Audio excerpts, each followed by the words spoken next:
10 વાગે પપ્પાનો ફોન આવ્યો કે ખેતરમાં મજૂર આવ્યા છે તો ચા બનાવીને આલી આવ્યા. તો હું ચા બનાવું છું.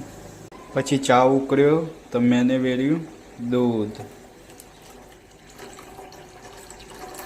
तो चाय हमारी बनके रेडी हो गई है. तो सुबह की जो थोड़ी घनी चाय बची थी वो मैं डाल देता हूँ. तो वो चाने बहनी में भरीने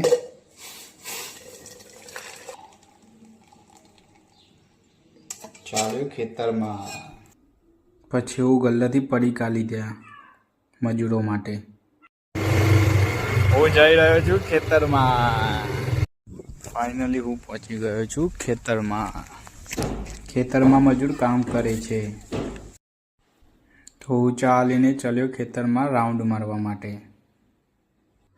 ચા મજૂરોને પી લીધી. એમાં હું જાઉં છું ઘરે.